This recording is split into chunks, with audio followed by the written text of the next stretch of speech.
दोस्तों नमस्कार। आज सुनते हैं महात्मा गांधी यानी मोहनदास करमचंद गांधी की आत्मकथा सत्य के प्रयोग का 26वां एपिसोड यानी 26वां भाग। इसका शीर्षक है बिहारी सरलता। मौलाना मजहरुल हक और मैं एक समय लंदन में पढ़ते थे। उसके बाद हम बम्बई में सन 1955 की कांग्रेस में मिले थे। उस समय वह मुस्लिम लीग के अध्यक्ष थे। उन्होंने पुरानी पहचान बताकर कहा था कि आप कभी पटना आए तो मेरे घर अवश्य पधारिए। इस निमंत्रण के आधार पर मैंने उन्हें पत्र लिखा और अपना काम बतलाया। वह तुरंत अपनी मोटर लाए और मुझे अपने घर ले चलने का आग्रह किया। मैंने उनका आभार माना और उनसे कहा कि जिस जगह मुझे जाना है वहाँ के लिए वह मुझको पहली ट्रेन से रवाना कर दें। रेलवे गाइड से मुझे कुछ पता नहीं चल सकता था। उन्होंने राजकुमार शुक्ल से बातें की और सुझाया कि पहले मुझे मुजफ्फरपुर जाना चाहिए। उसी दिन शाम को मुजफ्फरपुर की ट्रेन जाती थी। उन्होंने मुझे उसमें रवाना कर दिया। उन दिनों आचार्य कृपलानी मुजफ्फरपुर में रहते थे। मैं उन्हें जानता था। जब मैं हैदराबाद गया था तब उनके महान त्याग की, उनके जीवन की और उनके पैसे से चलने वाले आश्रम की बात डॉक्टर चोइथम राम के मुँह से सुनी थी। वह मुजफ्फरपुर कॉलेज में प्रोफेसर थे। इस समय प्रोफेसरी छोड़ चुके थे। मैंने उन्हें तार किया। ट्रेन आधी रात को मुजफ्फरपुर पहुंचती थी। वह अपने शिष्य मंडल के साथ स्टेशन पर आई थी, पर उनके घर बार नहीं था। वह अध्यापक मलकानी के यहाँ रहते थे। मुझे उनके घर ले गए। मलकानी वहाँ के कॉलेज में प्रोफेसर थे। उस समय के वातावरण में सरकारी कॉलेज के प्रोफेसर का मुझे अपने यहाँ ठिकाना एक असाधारण बात मानी जाएगी। उनमें से रामनवमी प्रसाद मुझे याद रह गए हैं। उन्होंने अपने आग्रह से मेरा ध्यान आकर्षित किया था। उन्होंने कहा, आप जो काम करने आए हैं वह इस जगह नहीं होगा। आपको तो हम जैसों के यहाँ ठहरना चाहिए। गया बाबू के यहाँ प्रसिद्ध वकील हैं। उनकी ओर से मैं आग्रह करता हूँ कि आप उनके घर ठहरिए। हम सब सरकार से डरते जरूर हैं, लेकिन हमसे जितनी बनेगी उतनी मदद करेंगे। आप राजकुमार शुक्ल की बहुत सी बातें सच हैं। राजकुमार शुक्ल की बहुत सी बातें सच हैं। दुख इस बात का है कि आज हमारे नेता यहाँ नहीं हैं। बाबू ब्रज किशोर प्रसाद और राजेंद्र प्रसाद को मैंने तार किए हैं। दोनों तुरंत यहाँ आ जाएंगे और आपको पूरी जानकारी व मदद दे सकेंगे। मेहरबानी करके आप गया बाबू के यहाँ चलिए। इस भाषण से मैं ललचाया, इस डर से कि कहीं मुझे अपने घर में ठहराने से गया बाबू कठिनाई में न पड़ जाए। मुझे संकोच हो रहा था। गया बाबू ने मुझे निश्चिंत कर दिया। मैं गया बाबू के घर गया। उन्होंने और उनके परिवार वालों ने मुझे अपने प्रेम से सराबोर कर दिया। ब्रज किशोर बाबू दरभंगा से आए। राजेंद्र बाबू पुरी से आए।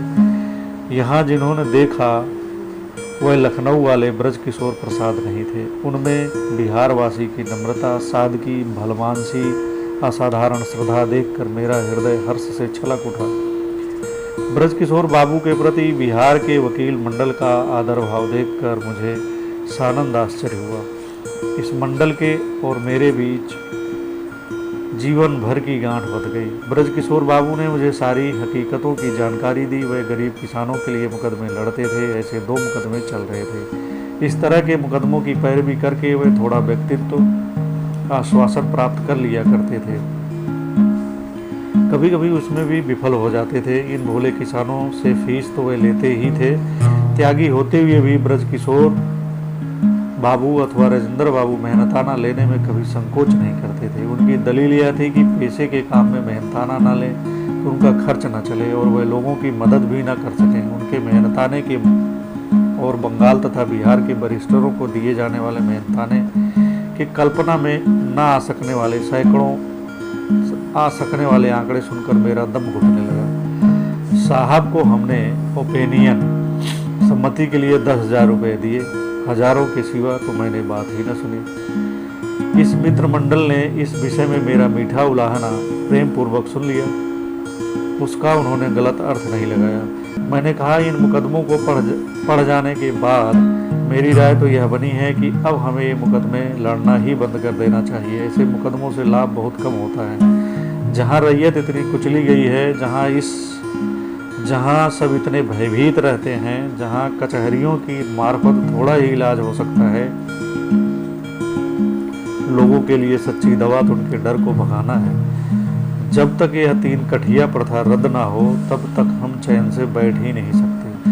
मैं तो 2 दिन में जितना देखा जा सका उतना देखने आया हूँ, लेकिन अब देख रहा हूँ कि यह काम तो 2 वर्ष भी ले सकता है। इतना समय भी लगे तो मैं देने को तैयार हूँ। मुझे यह तो सूझ रहा है कि यह काम के लिए क्या करना चाहिए, लेकिन इसमें आपकी मदद जरूरी है। ब्रजकिशोर बाबू को मैंने बहुत ठंडे दिमाग का पाया। उन्होंने शांति से उत्तर दिया, हमसे जो मदद बनेगी हम देंगे, लेकिन हमें समझाइए कि आप किस प्रकार की मदद चाहते हैं। इस बातचीत में हमने सारी रात बिता दी। मैंने कहा, मुझे आपकी वकालत की शक्ति का कम ही उपयोग होगा। आपके समान लोगों से तो मैं लेखक और दुभाषिए का काम लेना चाहूँगा। मैं देखता हूँ कि इसमें जेल भी जाना पड़ सकता है। मैं इसे पसंद करूँगा कि आप यह जोखिम उठाएं, पर आप उसे उठाना ना चाहें तो भले न उठाएं। वकालत छोड़कर लेखक बनने और अपने धंधे को अनिश्चित अवधि के लिए बंद करने की मांग करके मैं आप लोगों से कुछ कम नहीं मांग रहा हूँ। यहाँ की हिंदी बोली समझने में मुझे कठिनाई होती है। कागज पत्र सब कैथी में या उर्दू में लिखे होते हैं जिन्हें मैं पढ़ नहीं सकता। इतने तर्जुमे की मैं आपसे आशा रखता हूँ। यह काम पैसे देकर कराना हमारे बस का नहीं है। यह सब सेवा भाव से और बिना पैसे के होना चाहिए। ब्रजकिशोर बाबू समझ गए, किंतु उन्होंने मुझसे और अपने साथियों से जिरह शुरू की। मेरी बातों के फलितार्थ पूछे। मेरे अनुमान के अनुसार वकीलों को किस हद तक त्याग करना चाहिए, कितनों की आवश्यकता होगी, थोड़े थोड़े लोग थोड़ी थोड़ी मुद्दत के लिए, हमें तो काम चलेगा या नहीं, इत्यादि प्रश्न मुझसे पूछे। वकीलों से उन्होंने पूछा कि वह कितना त्याग कर सकते हैं। अंत में उन्होंने अपना यह निश्चय प्रकट किया, हम इतने लोग आप जो काम हमें सौंपेंगे वह कर देने के लिए तैयार रहेंगे। इनमें से जितने को आप जिस समय चाहेंगे उतने आपके पास रहेंगे। जेल जाने की बात नहीं है। इसके लिए हम शक्ति संचय करने की कोशिश करेंगे। अहिंसा देवी का साक्षात्कार। मुझे तो किसानों के हालत की जांच करनी थी। नील के मालिकों के विरुद्ध जो शिकायतें थी उनमें कितनी सच्चाई है यह देखना था। इस काम के लिए हजारों किसानों से मिलने की जरूरत थी, किंतु उनके संपर्क में आने से पहले मुझे आवश्यक मालूम हुआ कि मैं नील के मालिकों की बात सुन लूँ और कमिश्नर से मिल लूँ। मैंने दोनों को चिट्ठी लिखी। मालिकों के मंत्री के साथ मेरी जो मुलाकात हुई उसमें उसने साफ कह दिया कि आपकी गिनती परदेशी में होती है, आपको हमारे और किसानों के बीच दखल नहीं देना चाहिए। फिर भी अगर आपको कुछ करना हो तो मुझे लिखकर सूचित कीजिए। मैंने मंत्री से नम्रतापूर्वक कहा कि मैं अपने को परदेशी नहीं मानता और किसान चाहे तो उनकी स्थिति की जांच करने का मुझे पूरा अधिकार है। मैं कमिश्नर साहब से मिला, उन्होंने तो धमकाना ही शुरू कर दिया और मुझे सलाह दी कि आगे बढ़े बिना तिरहुत छोड़ दूँ। मैंने सारी बातें साथियों को सुनाकर कहा कि संभव है सरकार मुझे जांच करने से रोके और जेल जाने का समय मेरी अपेक्षा से भी पहले आ जाए। अगर गिरफ्तारी होनी ही है तो मुझे मोतिहारी में और संभव हो तो बेतिया में गिरफ्तार होना चाहिए और इसके लिए वहां जल्दी से जल्दी पहुंच जाना चाहिए। चंपारण तिरहुत विभाग का एक जिला है और मोतिहारी उसका मुख्य शहर। बेतिया के आसपास राजकुमार शुक्ल का घर था और उनके आसपास की कोठियों के किसान ज़्यादा से ज़्यादा कंगाल थे। राजकुमार शुक्ल को उनकी दशा दिखाने का लोभ था और मुझे अब उसे देखने की इच्छा थी। अतएव मैं उसी दिन साथियों को लेकर मोतिहारी के लिए रवाना हो गया। मोतिहारी में गोरख बाबू ने आश्रय दिया और उनका घर धर्मशाला बन गया। हम सब मुश्किल से उसमें समा सकते थे। जिस दिन हम पहुँचे उसी दिन सुना कि मोतिहारी से कोई 5 मील दूर रहने वाले एक किसान पर अत्याचार किया गया। मैंने निश्चय किया कि धरणीधर प्रसाद वकील को लेकर मैं दूसरे दिन सवेरे उसे देखने जाऊंगा। सवेरे साथी हाथी पर सवार होकर हम चल पड़े। चंपारण में हाथी का उपयोग लगभग उसी तरह होता है जिस तरह गुजरात में बैलगाड़ियों का। आधे रास्ते पहुंचे होंगे कि इतने में पुलिस सुपरिंटेंडेंट का आदमी आ पहुंचा और मुझसे बोला, सुपरिंटेंडेंट साहब ने आपको सलाम भेजा है। मैं समझ गया। रणधीधर बाबू से मैंने आगे जाने को कहा। मैं उस जासूस के साथ उसकी भाड़े की गाड़ी में सवार हुआ। उसने मुझे चंपारण छोड़कर चले जाने की नोटिस दी। वह मुझे घर ले गया और मेरी सलाह मानी। मैंने जवाब दिया कि मैं चंपारण छोड़ना नहीं चाहता, मुझे तो आगे बढ़ना है और जांच करनी है। निर्वासन की आज्ञा का अनादर करने के लिए मुझे दूसरे ही दिन कोर्ट में हाजिर रहने का सम्मन मिला। मैंने सारी रात जाकर जो पत्र लिखने थे लिखे और ब्रजकिशोर बाबू को सब प्रकार की आवश्यक सूचनाएं दी। सम्मन की बात एकदम चारों ओर फैल गई। लोग कहते थे कि उस दिन मोतिहारी में जैसा दृश्य देखा गया वैसा पहले कभी न देखा गया। गोरख बाबू के घर और दफ्तर पर लोगों की भीड़ उमड़ पड़ी। सौभाग्य से मैंने अपना सारा काम रात को निपटा लिया था, इसलिए मैं इस भीड़ को संभाल सका। साथियों का मूल्य मुझे पूरा मालूम हुआ। वह लोगों को संयत रखने में जुट गए। कचहरी में जहाँ जाता वहाँ दल के दल लोग मेरे पीछे आते। कलेक्ट्रेट, मजिस्ट्रेट, सुपरिंटेंडेंट आदि के साथ भी मेरा एक प्रकार का संबंध स्थापित हो गया। सरकारी नोटिसों वगैरह के खिलाफ कानूनी विरोध करना चाहता तो मैं कर सकता था। इसके बदले मैंने उनकी सब नोटिसों को स्वीकार कर लिया और अधिकारियों के साथ निजी व्यवहार में मिठास से काम लिया। इससे वे समझ गए कि मुझे उनका विरोध नहीं करना है, बल्कि उनकी आज्ञा का विनयपूर्वक विरोध करना है। इसमें उनमें एक प्रकार की निर्भयता आ गई। मुझे तंग करने के बदले उन्होंने लोगों को काबू में रखने में मेरी और मेरे साथियों की सहायता का प्रसन्नतापूर्वक उपयोग किया। किंतु साथ ही वे समझ गए कि उनकी सत्ता आज से लुप्त हुई। लोग क्षण भर को दंड का भय छोड़कर अपने नए मित्र के प्रेम की सत्ता के अधीन हो गए। याद रहे कि चंपारण में मुझे कोई पहचानता न था। किसान वर्ग बिल्कुल अनपढ़ था। चंपारण गंगा के उस पार ठेठ हिमालय की तराई में नेपाल का समीपवर्ती प्रदेश है, अर्थात नई दुनिया है। वहाँ न कहीं कांग्रेस का नाम सुनाई देता था, न कांग्रेस के कोई सदस्य दिखाई पड़ते थे। जिन्होंने नाम सुना था वे कांग्रेस का नाम लेने में अथवा उसमें सम्मिलित होने में डरते थे। आज कांग्रेस के नाम के बिना कांग्रेस ने और कांग्रेस के सेवकों ने जिस प्रदेश में प्रवेश किया और कांग्रेस की दुहाई फिर गई। साथियों से परामर्श करके मैंने निश्चय किया था कि कांग्रेस के नाम से कोई भी काम किए जाए, हमें नाम से नहीं बल्कि काम से मतलब है। कथनी नहीं, करने की आवश्यकता है। कांग्रेस का नाम यहाँ प्रिय है। इस प्रदेश में कांग्रेस का अर्थ है वकीलों की आपसी खींचतानी, कानूनी गलियों से सटक जाने की कोशिश। कांग्रेस का अर्थ है बम गोला। कांग्रेस यानी कथनी एक, करनी दूसरी। यह धारणा सरकार की और सरकार में रहे गोरों की थी। हमें यह सिद्ध करना था कि कांग्रेस ऐसी नहीं है। कांग्रेस तो दूसरी ही चीज़ है। इसलिए हमने कहीं भी कांग्रेस का नाम तक न लेने और लोगों को कांग्रेस की भौतिक देह का परिचय न कराने का परिचय किया था। हमने यह सोच लिया था कि वे उसके अक्षर को न जानकर उसकी आत्मा को जाने और उसका अनुसरण करें तो बस है। यही असल चीज है। अतएव कांग्रेस की ओर से किन्हीं गुप्त या प्रकट दूतों द्वारा कोई भूमिका तैयार नहीं कराई गई थी। उनके बीच किसी ने आज तक राजनीति का काम किया ही नहीं था। चंपारण के बाहर की दुनिया को वे जानते नहीं थे, फिर भी उनका और मेरा मिलाप पुराने मित्रों जैसा लगा। अतियो यह कहने में अतिशयोक्ति नहीं बल्कि अक्षरशः सत्य है कि इस कारण मैंने वहाँ ईश्वर का, अहिंसा का और सत्य का साक्षात्कार किया। जब मैं इस साक्षात्कार के अपने अधिकार की जांच करता हूँ तो मुझे लोगों के प्रति अपने प्रेम के सिवा और कुछ भी नहीं मिलता। इस प्रेम का अर्थ है प्रेम अथवा हिंसा के प्रति मेरी अविचल श्रद्धा। चंपारण का यह दिन मेरे जीवन में कभी न भूलने जैसा था। मेरे लिए और किसानों के लिए यह एक उत्सव का दिन था। सरकारी कानून के अनुसार मुझ पर मुकदमा चलाया जाने वाला था, पर सच पूछा जाए तो मुकदमा सरकार के विरुद्ध था। कमिश्नर ने मेरे विरुद्ध जो जाल बिछाया था उसमें उसने सरकार को ही फंसा दिया।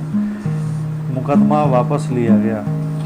मुकदमा चला। सरकारी वकील, मजिस्ट्रेट आदि घबराए हुए थे। उन्हें सूझ नहीं पड़ रहा था कि किया क्या जाए। सरकारी वकील सुनवाई मुतलबी रखने की मांग कर रहा था। मैं बीच में पड़ा और विनती की कि सुनवाई मुतलबी रखने का कोई ज़रूरत नहीं है, क्योंकि मुझे चंपारण छोड़ने की नोटिस का अनादर करने का अपराध स्वीकार करना है।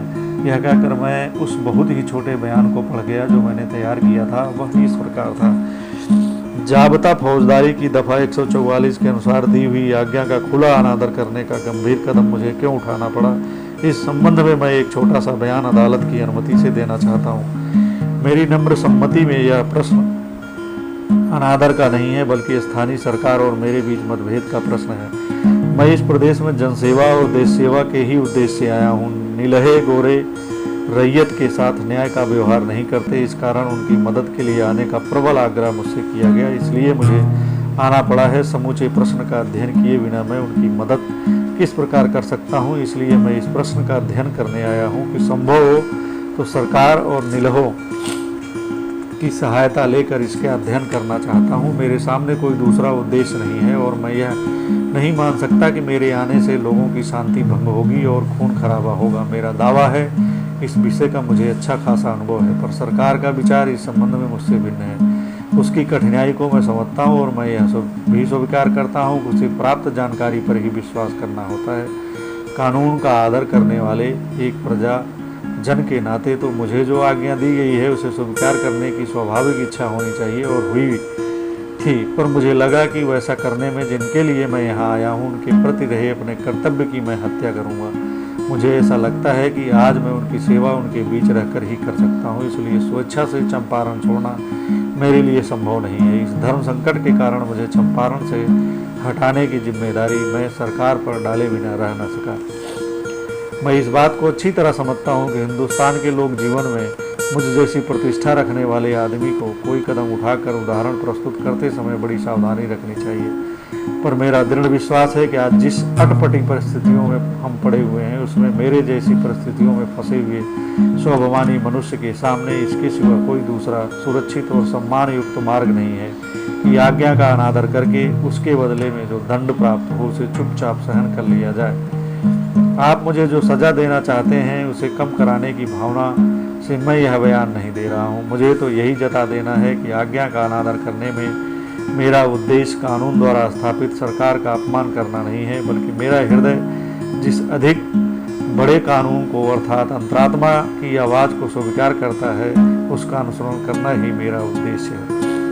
अब मुकदमे की सुनवाई को मुतलबी रखने की जरूरत न रही थी, किंतु चूंकि मजिस्ट्रेट और वकील ने इस परिणाम की आशा नहीं की थी, इसलिए सजा सुनाने के लिए अदालत ने केस मुतलबी रखा। मैंने वाइसराय को सारी स्थिति तार द्वारा सूचित कर दी थी। पटना भी तार भेजा था। भारत भूषण, पंडित मालवीय जी आदि को भी वस्तु स्थिति की जानकारी तार से भेज दी थी। सजा सुनने के लिए कोर्ट में जाने का समय हुआ, उससे पहले मेरे नाम मजिस्ट्रेट का हुक्म आया कि गवर्नर साहब की आज्ञा से मुकदमा वापस ले लिया गया है। साथ ही कलेक्ट्रेट का पत्र मिला कि मुझे जो जांच करनी हो मैं करूं, उसमें अधिकारियों की ओर से जो मदद आवश्यक हो सो मांग लूँ। वैसे तत्कालिक और शुभ परिणाम की आशा हम में से किसी को नहीं थी। मैं कलेक्टर मिस्टर हेकांग से मिला। मुझे वह स्वयं भला और न्याय करने में तत्पर जान पड़ा। उसने कहा कि आपको जो कागज पत्र या कुछ और देखना हो सो आप मांग लें और मुझसे जब भी मिलना चाहें मिल लिया करें। दूसरी ओर सारे हिंदुस्तान को सत्याग्रह का अथवा कानून के सविनय भंग का पहला स्थानीय पदार्थ पाठ मिला। अखबारों में इसकी खूब चर्चा हुई और चंपारण को तथा मेरी जांच को अनपेक्षित रीति से प्रसिद्धि मिल गई। अपनी जांच के लिए मुझे सरकार की ओर से तटस्थता की तो आवश्यकता थी, परंतु समाचार पत्रों की चर्चा की और उनके संवाददाताओं की आवश्यकता न थी।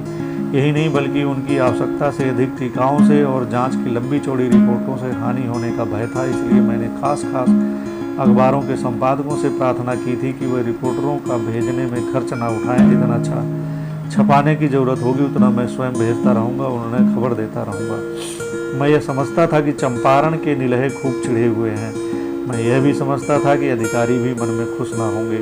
अखबारों में सच्ची झूठी खबरों के छपने से वे अधिक चिढ़ेंगे। उनकी चिढ़ का प्रभाव मुझ पर तो कुछ नहीं पड़ेगा, पर गरीब डरपोक रैयत पर पड़े बिना न रहेगा। ऐसा होने से जो सच्ची स्थिति में जानना चाहता हूँ उसमें बाधा पड़ेगी।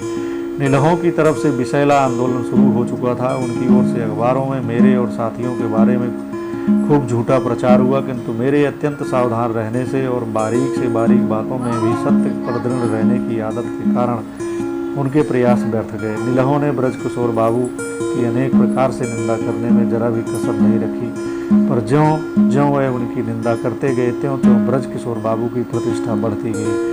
ऐसी नाजुक स्थिति में मैंने रिपोर्टरों को आने के लिए जरा भी प्रोत्साहित नहीं किया, न नेताओं को बुलाया। मालवीय जी ने मुझे कहला भेजा था कि जब जरूरत समझे मुझे बुला लें, मैं आने को तैयार हूँ। उन्हें भी मैंने तकलीफ नहीं दी। मैंने इस लड़ाई को कभी राजनीतिक रूप धारण न करने दिया। जो कुछ होता था उसकी प्रासंगिक रिपोर्ट मैं मुख्य समाचार पत्रों को भेज दिया करता था। राजनीतिक काम करने के लिए भी जहाँ राजनीति की गुंजाइश न हो वहाँ उसे राजनीतिक स्वरूप देने से पांडे को दोनों दिन से जाना पड़ता है। इस प्रकार विषय का स्थानांतरण न करने से दोनों सुधरते हैं। बहुत बार के अनुभव से मैंने यह देख लिया था। चंपारण की लड़ाई यह सिद्ध कर रही थी कि शुद्ध लोक सेवा में प्रत्यक्ष नहीं तो परोक्ष रीति से राजनीति मौजूद ही रहती है। चंपारण की जांच का विवरण देने का अर्थ है चंपारण के किसानों का इतिहास देना।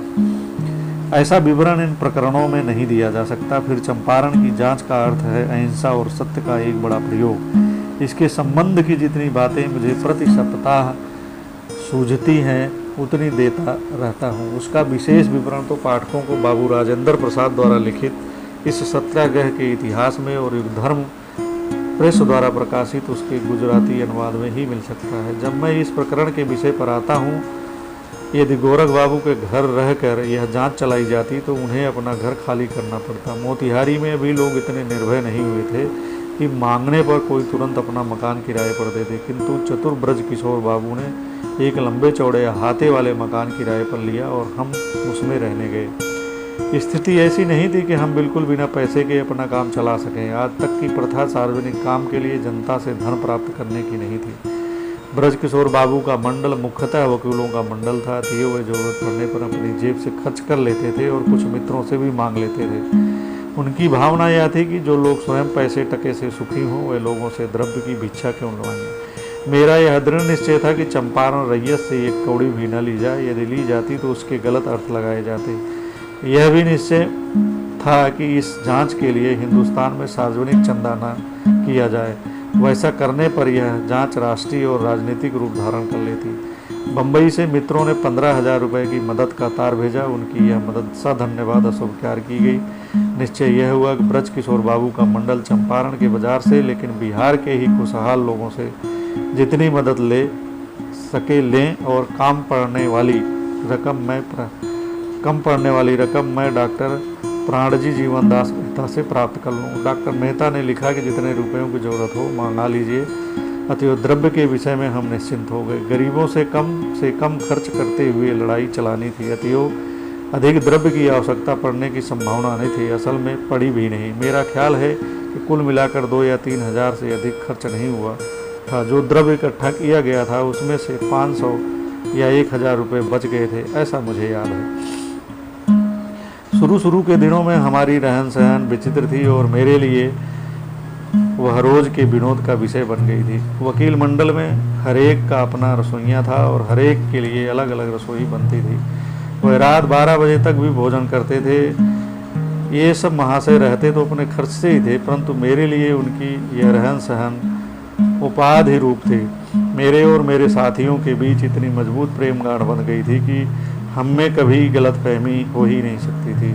वह मेरे शब्द बाणों को प्रेम पूर्वक सहते थे। आखिर यह तय हुआ कि नौकरों को छुट्टी दे दी जाए। सब एक साथ भोजन करें और भोजन के नियमों का पालन करें। सब निरामिषाहारी नहीं थे और 2 रसोई घर चलाने से खर्च बढ़ता था। तो निश्चय हुआ कि निरामिष भोजन ही बनाया जाए और एक ही रसोई घर रखा जाए। भोजन भी सादा रखने का आग्रह था। इससे खर्च में बहुत बचत हुई, काम करने की शक्ति बढ़ी और समय भी बचा। अधिक शक्ति की बहुत आवश्यकता थी क्योंकि किसानों के दल अपनी कहानी लिखाने के लिए आने लगे थे। कहानी लिखाने वालों के साथ भीड़ तो रहती ही थी। इससे मकान का अहाता और बगीचा सहज ही भर जाता था। मुझे दर्शनार्थियों से सुरक्षित रखने के लिए साथी भारी प्रयत्न करते रहते और विफल हो जाते। एक निश्चित समय पर मुझे दर्शन के लिए बाहर निकालने के सिवा कोई चारा न रह जाता था। कहानी लिखने वाले में भी 5-7 बराबर बने ही रहते थे, तो भी दिन के अंत में सबके बयान पूरे ना हो पाते थे। इतने सारे बयानों की आवश्यकता नहीं थी, फिर भी बयान लेने से लोगों को संतोष होता था और मुझे उनकी भावना का पता चलता था। कहानी लिखने वालों को कुछ नियमों का पालन करना पड़ता था, जैसे हर एक किसान से जिरह की जाए, जिरह में जो उखड़ जाए उसका बयान न लिया जाए, जिसकी बात मूल में ही बेबुनियाद मालूम हो उसके बयान न लिखे जाएं। इस तरह नियमों के पालन से यद्यपि थोड़ा अधिक समय खर्च होता था, फिर भी बयान बहुत सच्चे और साबित हो सकने वाले मिलते थे। इन बयानों के लेते समय खुफिया पुलिस का कोई न कोई अधिकारी हाजिर रहता ही था। इन अधिकारियों को आने से रोका जा सकता था, पर हमने शुरू से ही निश्चय किया था कि उन्हें न सिर्फ हम आने से नहीं रोकेंगे बल्कि उनके प्रति विनय का बर्ताव करेंगे और दे सकने योग्य खबरें भी उन्हें देते रहेंगे। उनके सुनते और देखते ही सारे बयान लिए जाते थे। इसका एक लाभ यह हुआ कि लोगों में अधिक निर्भयता आई। खुफिया पुलिस से लोग बहुत डरते थे। ऐसा करने से वह डर चला गया और उनकी आंखों के सामने दिए जाने वाले बयानों में अतिशयोक्ति का डर कम रहता था। इस डर से कि झूठ बोलने पर अधिकारी कहीं उन्हें फांद न ले, उन्हें सावधानी से बोलना पड़ता था। मैं निलहों को खिंचाना नहीं चाहता था, बल्कि मुझे तो उन्हें विनय द्वारा जीतने का प्रयत्न करना था। इसलिए जिसके विरुद्ध विशेष शिकायतें आती उसे मैं पत्र लिखता और उससे मिलने का प्रयत्न भी करता था। निलहों के मंडल से भी मैं मिला था और रैयत की शिकायतें उसके सामने रखकर मैंने उनकी बातें भी सुन ली थी। उनमें से कुछ मेरा तिरस्कार करते थे, कुछ उदासीन रहते थे और कोई मेरे साथ सभ्यता और नम्रता का व्यवहार करता था। साथी ब्रजकिशोर बाबू और राजेंद्र बाबू तो एक अद्वितीय जोड़ी थे। उन्होंने अपने प्रेम से मुझे इतना पंगु बना दिया था, उनके बिना मैं एक कदम भी आगे नहीं चल सकता था। उनको शिष्य कहिए अथवा साथी शंभू बाबू, अनुग्रह बाबू, धरणी बाबू और रामनवमी बाबू, ये वकील लगभग निरंतर मेरे साथ रहते थे। विंध्या बाबू और जनकधारी बाबू भी समय समय पर साथ रहते थे। यह तो बिहारियों का संघ हुआ। उनका मुख्य काम था लोगों के बयान लेना। अध्यापक कृपलानी इसमें सम्मिलित हुए बिना कैसे रह सकते थे? स्वयं सिंधी होते हुए भी वे बिहारी से भी बढ़कर बिहारी थे। मौलाना मजहुल हक ने मेरे सहायक के रूप में अपना हक दर्ज करा रखा था और वे महीने में 1-2 बार दर्शन दे जाते थे। जैसे जैसे मुझे अनुभव प्राप्त होता गया वैसे वैसे मैंने देखा कि चंपारण में ठीक से काम करना हो तो गाँवों में शिक्षा का प्रवेश होना चाहिए। लोगों का ज्ञान दयनीय था। गाँव के बच्चे मारे मारे फिरते थे। माता पिता 2 या 3 पैसे की आमदनी के लिए उनसे सारे दिन नील के खेतों में मजदूरी करवाते थे। उन दिनों वहाँ पुरुषों की मजदूरी 10 पैसे से अधिक नहीं थी। स्त्रियों की 6 पैसे और बालकों की 3 पैसे थी। 4 आने की मजदूरी पाने वाला किसान भाग्यशाली समझा जाता था। साथियों से सलाह करके पहले तो 6 गाँवों में बालकों के लिए पाठशालाएं खोलने का निश्चय किया। शर्त यह थी कि इन गाँवों के मुखिया मकान और शिक्षक का भोजन वह दें, उसके दूसरे खर्च की व्यवस्था हम करेंगे। यहाँ के गाँव में पैसे की विपुलता नहीं थी, पर अनाज वगैरह देने की शक्ति लोगों में थी, इसलिए लोग कच्चा अनाज देने को तैयार हो गए थे। महान प्रश्न यह था कि शिक्षक कहाँ से लाए जाए। बिहार में थोड़ा वेतन लेने वाले अथवा कुछ न लेने वाले अच्छे शिक्षकों का मिलना कठिन था। मेरी कल्पना यह थी कि साधारण शिक्षक के हाथ में बच्चों को कभी न छोड़ना चाहिए। शिक्षक को अक्षर ज्ञान चाहे थोड़ा हो, पर उसमें चरित्र बल तो होना ही चाहिए। इस काम के लिए मैंने सार्वजनिक रूप से स्वयं सेवकों की मांग की। इसके उत्तर में गंगाधर राव देशपांडे ने बाबा साहब सोमण और पुंडलीक को भेजा। मुंबई से अवंतिका बाई गोखले आई, दक्षिण से आनंदी बाई आई। मैंने छोटे लाल सुरेंद्र नाथ तथा अपने लड़के देवदास को बुला लिया। इसी बीच महादेव देसाई और नरहरि पारिख मुझे मिल गए थे। महादेव देसाई की पत्नी दुर्गा बहन और नरहरि पारिख की पत्नी मणि बहन भी आई। मैंने कस्तूरबाई को भी बुला लिया था। शिक्षकों और शिक्षिकाओं का इतना संग काफी था। श्रीमती अवंतिका बाई और आनंदी बाई की गिनती तो शिक्षितों में हो सकती थी, पर मणि बहन परीख और दुर्गा बहन देसाई को सिर्फ थोड़ी सी गुजराती आती थी। कस्तूरबाई की पढ़ाई तो नहीं के बराबर ही थी। ये बहनें हिंदी भाषी बच्चों को किस प्रकार पढ़ाती। चर्चा करके मैंने बहनों को समझाया कि उन्हें बच्चों को व्याकरण नहीं बल्कि रहन सहन का तौर तरीका सिखाना है। पढ़ना लिखना सिखाने की अपेक्षा उन्हें स्वच्छता के नियम सिखाने हैं। परिणाम यह निकला कि बहनों की कक्षाएं बहुत अच्छी तरह चली। बहनों में आत्मविश्वास उत्पन्न हो गया और उन्हें अपने काम में रस भी आने लगा। अवंतिका बाई की पाठशाला आदर्श पाठशाला बन गई। उन्होंने अपनी पाठशाला में प्राण फूंक दिए। योग्यता भी काफ़ी थी। इन बहनों के द्वारा गांव के स्त्री समाज में भी हमारा प्रवेश हो सका था, पर मुझे पढ़ाई की व्यवस्था करके ही रुकना नहीं था। गांव में गंदगी की कोई सीमा न थी। गलियों में कचरा, कुओं के आसपास कीचड़ और बदबू, आंगन इतने गंदे कि देखे ही ना जा सके। बड़ों की स्वच्छता की शिक्षा की जरूरत थी। चंपारण के लोग रोगों से पीड़ित देखे जाते थे। जितना हो सके उतना सफाई का काम करके लोगों के जीवन के प्रत्येक विभाग में प्रवेश करने की हमारी वृत्ति थी। इस काम में डॉक्टरों की सहायता की जरूरत थी, तो मैंने गोखले की सोसाइटी से डॉक्टर देव की मांग की। उनके साथ मेरी स्नेह गांठ तो बंध ही चुकी थी। 6 महीनों के लिए उनकी सेवा का लाभ मिला। उनकी देखरेख में शिक्षकों और शिक्षिकाओं को काम करना था। सबको यह समझा दिया गया था कि कोई भी निलहों के विरुद्ध की जाने वाली शिकायतों में ना पड़े। शिकायत करने वालों को मेरे पास भेज दें। कोई अपने क्षेत्र से बाहर एक कदम भी न रखे। चंपारण के इन साथियों का नियम पालन अद्भुत था। मुझे ऐसा कोई अवसर याद नहीं आता जब किसी ने दी हुई सूचनाओं का उल्लंघन किया हो। ग्राम प्रवेश।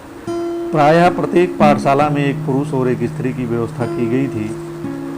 उन्हीं के द्वारा दवा और सफाई के काम करने थे। स्त्रियों की मार्फत स्त्री समाज में प्रवेश करना था। दवा का काम बहुत सरल बना लिया था। अरंडी का तेल, कुनैन और एक मरहम, इतनी ही चीज़ें प्रत्येक पाठशाला में रखी जाती थी। सफाई का काम कठिन था। लोग गंदगी दूर करने को तैयार नहीं थे। जो लोग रोज खेतों की मजदूरी करते थे वह भी अपने हाथ से मैला साफ करने के लिए तैयार न थे। डॉक्टर देव झट हार मान लेने वाले आदमी न थे। उन्होंने और स्वयंसेवकों ने अपने हाथ से एक गांव के रास्तों की सफाई की, लोगों के आंगनों से कचरा साफ किया, कुओं के आसपास के गड्ढे भरे, कीचड़ निकाला और गांव वालों को स्वयंसेवक देने की बात प्रेम पूर्वक समझाते रहे। इन अनुभवों में से एक, जिसका वर्णन मैंने स्त्रियों की कई सभाओं में किया, यहाँ देना अनुचित न होगा। भीती हरवा एक छोटा सा गांव था। उसके पास उससे भी छोटा एक गांव था।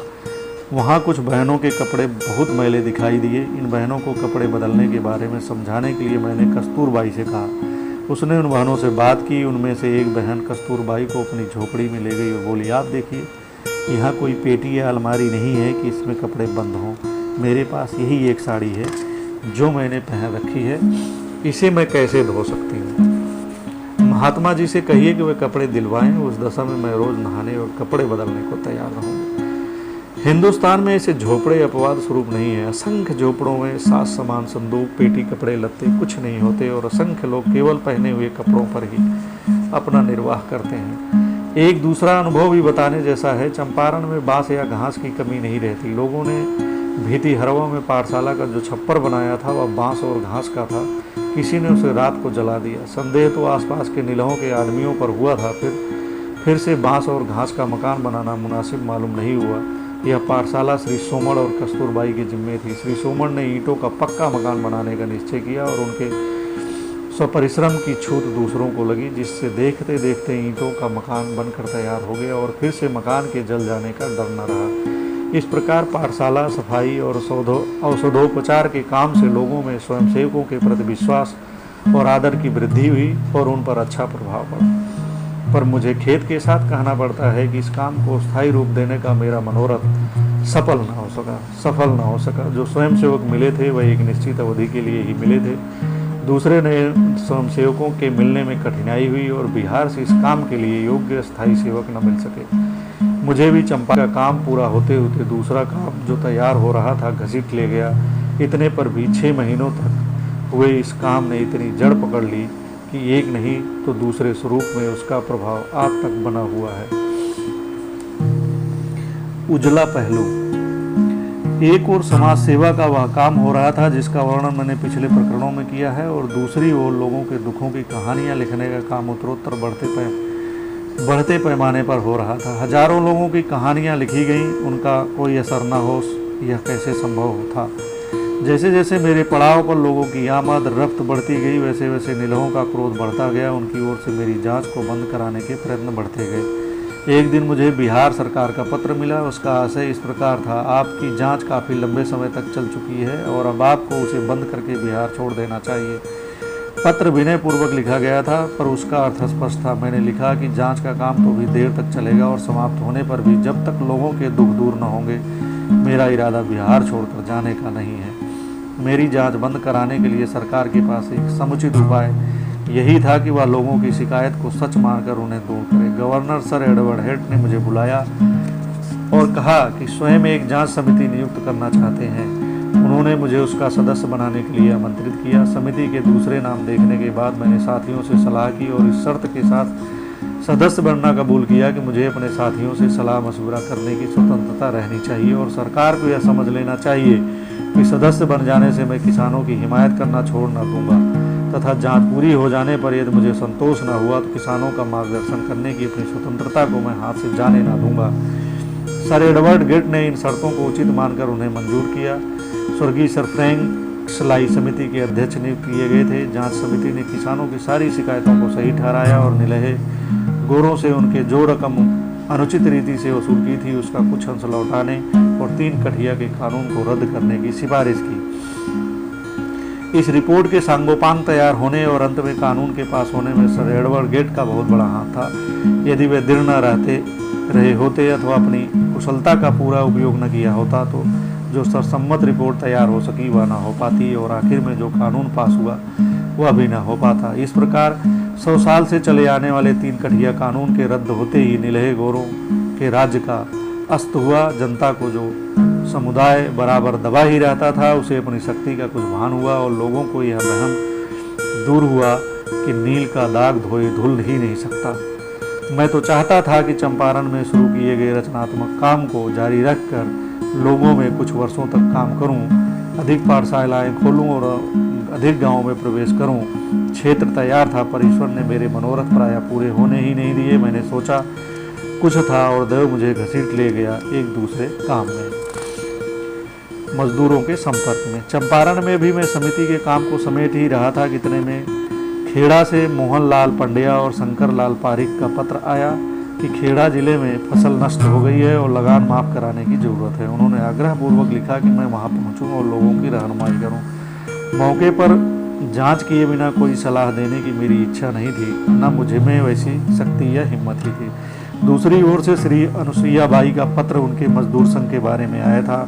मजदूरों की तनख्वाहें कम थी, तनख्वाह बढ़ाने की उनकी मांग बहुत पुरानी थी। इस मामले में उनकी रहनुमाई करने का उत्साह मुझमें था, लेकिन मुझमें यह क्षमता न थी कि इस अपेक्षाकृत छोटे प्रतीत होने वाले काम को भी मैं दूर बैठकर कर सकूं। इसलिए मौका मिलते ही मैं पहले अहमदाबाद पहुंचा। मैंने सोचा था कि मामलों की जांच करके थोड़े समय में मैं वापस चंपारण पहुंचूंगा और वहां के रचनात्मक काम की देखरेख करूंगा। पर अहमदाबाद पहुंचने के बाद वहां ऐसे काम निकल आए कि मैं कुछ समय तक चंपारण नहीं जा सका और पाठशालाएं वहां चल रही थी वह एक एक करके बंद हो गई। साथियों ने और मैंने कितने ही हवाई किले रचे थे पर कुछ समय के लिए तो वह सब ढह गए। अहमदाबाद में खेड़ा जिले के काम के बारे में सलाह मशवरा हो ही रहा था कि इस बीच मैंने मजदूरों का काम हाथ में ले लिया। मेरी स्थिति बहुत ही नाजुक थी। मजदूरों का मामला मुझे मजबूत मालूम हुआ। श्री अनुसुईया बाई को अपने सगे भाई के साथ लड़ना था। मजदूरों और मालिकों के बीच के इस दारुण युद्ध में श्री अम्बालाल सारा भाई ने मुख्य रूप से हिस्सा लिया था। मिल मालिकों के साथ मेरा मीठा संबंध था। उनके विरुद्ध लड़ने का काम निकट था। उनसे चर्चाएं करके मैंने प्रार्थना की कि वे मजदूरों की मांग के संबंध में पंच नियुक्त करें, किंतु मालिकों ने अपने और मजदूरों के बीच पंच के हस्तक्षेप की आवश्यकता को स्वीकार न किया। मैंने मजदूरों को हड़ताल करने की सलाह दी। यह सलाह देने से पहले मैं मजदूरों के और मजदूर नेताओं के संपर्क में अच्छी तरह आया। उन्हें हड़ताल की शर्तें समझाई। किसी भी दशा में शांति भंग न होने दी जाए। जो मजदूर काम पर जाना चाहें उसके साथ जोर जबरदस्ती ना की जाए। मजदूर भिक्षा का अन्न ना खाएं। हड़ताल कितनी ही लंबी क्यों न चले वह दृढ़ रहें और अपने पास पैसे ना रहे तो दूसरी मजदूरी करके खाने योग्य कमा लें। दूसरे मजदूरों ने ये शर्तें समझ लीं और स्वीकार कर लीं। मजदूरों की आम सभा हुई और उन्होंने निश्चय किया कि जब तक उनकी मांग मंजूर न की जाए अथवा उनकी अयोग्यता की जांच के लिए पंच की नियुक्ति न हो तब तक वे काम पर नहीं जाएंगे। कहना होगा कि इस हड़ताल के दौरान मैं श्री वल्लभ भाई पटेल और श्री शंकर लाल बैंकर को यथार्थ रूप में पहचानने लगा। श्री अनुसुईया बाई का परिचय तो मुझे इसके पहले ही अच्छी तरह हो चुका था। हड़तालियों की सभा रोज साबरमती नदी के किनारे एक पेड़ की छाया तले होने लगी। उनमें वह सैकड़ों की तादाद में जमा होते थे। मैं उन्हें रोज प्रतिज्ञा का स्मरण कराता तथा शांति बनाए रखने और स्वाभिमान की रक्षा करने की आवश्यकता समझाता था। वह अपना एक टेक का झंडा लेकर रोज शहर में घूमते थे और जुलूस के रूप में सभा में हाजिर होते थे। हड़ताल 21 दिन तक चली। इस बीच समय समय पर मैं मालिकों से बातचीत किया करता था और उन्हें इंसाफ करने के लिए मनाता था। नमस्कार दोस्तों, इस वीडियो में बस इतना ही। उम्मीद करता हूं कि आपको यह वीडियो पसंद आएगा। यह गांधी जी के भारत में पहले आंदोलन की एक तरह से शुरुआत माना जाता है। चंपारण आंदोलन जो नील की खेती के विरुद्ध था। नील के जो खेती करते थे किसान उनके पक्ष में था और इसे गांधी जी ने दक्षिण अफ्रीका से आने के बाद इस आंदोलन की शुरुआत की थी। एक तरह से भारत में गांधी जी का आंदोलन यहीं से आरंभ माना जाता है। मित्रों, इस चैनल को सब्सक्राइब करना और शेयर करना नहीं भूलिएगा, लाइक करिए और अपनी टिप्पणी करके इसके बारे में अपनी राय देना भी नहीं भूलिएगा। धन्यवाद।